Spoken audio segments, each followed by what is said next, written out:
जिस प्रकार रक्त हृदय को पोषण देता है जो उसे प्रवाहित रखता है, उसी प्रकार प्रेम आध्यात्मिक स्वतंत्रता को पोषण देता है और बदले में उसके द्वारा बहता रहता है। ये संबंध इतना मजबूत है कि बौद्ध धर्म, जिसे अक्सर स्वतंत्रता पथ के रूप में जाना जाता है, को समान रूप से प्रेम का धर्म भी कहा जा सकता है। शायद उनके मन में यही बात थी जब दलाई लामा ने कहा कि उनका धर्म दयालुता है।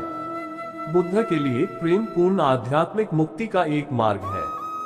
अगर आप हमारे चैनल पर नए हैं तो हमारे चैनल को सब्सक्राइब अवश्य करें। यदि हम बौद्ध धर्म को प्रेम का धर्म कहते हैं तो हमें ये स्पष्ट होना चाहिए कि प्रेम से हमारा क्या मतलब है, या अधिक सटीक रूप से हम प्रेम के किस रूप को शामिल कर रहे हैं। क्योंकि स्वतंत्रता सभी बौद्ध चीजों की मार्गदर्शक, माप और अंतिम लक्ष्य है। बौद्ध प्रेम में प्रेम के वे रूप शामिल हैं जो स्वतंत्रता की विशेषता रखते हैं। प्रेम जिसमें चिपकना, वासना, भ्रम, आवश्यकता, भय या स्वयं को पकड़ना शामिल है, बौद्ध शब्दों में बंधन और सीमा की अभिव्यक्ति के रूप में देखा जाएगा। प्रेम दया, करुणा, प्रशंसनीय आनंद और संभाव का एक विशेष रूप क्लासिक बौद्ध शिक्षाओं में सिखाए और प्रोत्साहित किए जाने वाले 4 प्रकार के प्रेम हैं। इनमें से कोई भी विशिष्ट रूप से बौद्ध नहीं है। वे हृदय के 4 गुण हैं जो हर किसी के भीतर रहते हैं, कम से कम संभावनाओं के रूप में।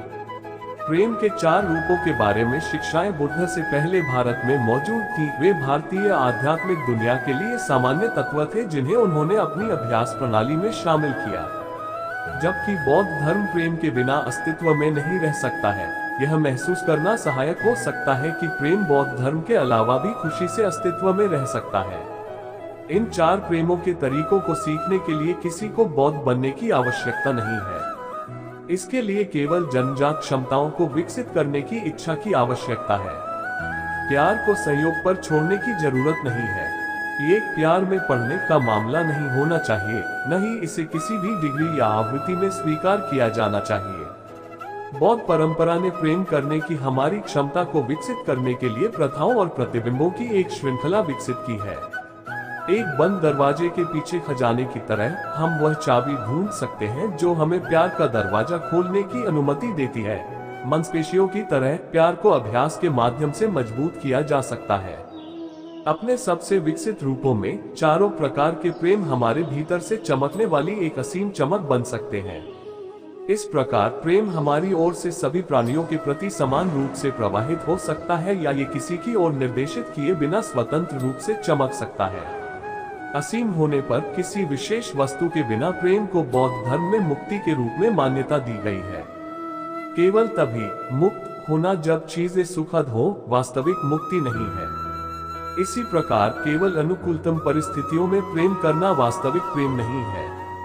कुछ बौद्ध ध्यानियों ने ध्यान के दौरान महान प्रेम का अनुभव नहीं किया है, केवल ध्यान के बाहर ये तुरंत गायब हो जाता है।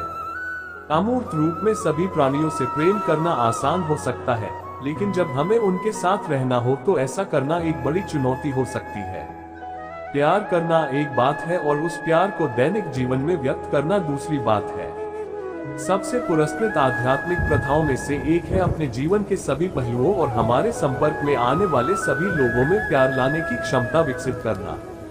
इसमें ये सीखना शामिल है कि जब हम दूसरों से बात करते हैं, दूसरों के साथ संघर्ष में होते हैं और दूसरों के साथ रहते हैं तो प्रेम की उपस्थिति को कैसे शामिल किया जाए। हालांकि यह एक कठिन काम हो सकता है, लेकिन इसकी शुरुआत ऐसा करने का इरादा रखने से होती है, और यह हमारे सामने आने वाले प्रेम की प्रत्येक अभिव्यक्ति की सराहना करके समर्थित है। यहाँ तक कि उंगलियां चटकाने में लगने वाले समय के लिए प्रेम कृपा का अभ्यास करना भी फायदेमंद है। अभ्यास की प्रत्येक बूंद महत्वपूर्ण है, और जैसा कि बुद्ध ने कहा, पानी की टपकती बूंदों से पानी का जग भर जाता है। प्रेम जिसमें चिपकना, वासना, भ्रम, आवश्यकता, भय या स्वयं को पकड़ना शामिल है, बौद्ध शब्दों में बंधन और सीमा की अभिव्यक्ति के रूप में देखा जाएगा। प्रेम दया, करुणा, प्रशंसनीय आनंद और संभाव का एक विशेष रूप क्लासिक बौद्ध शिक्षाओं में सिखाए और प्रोत्साहित किए जाने वाले 4 प्रकार के प्रेम है।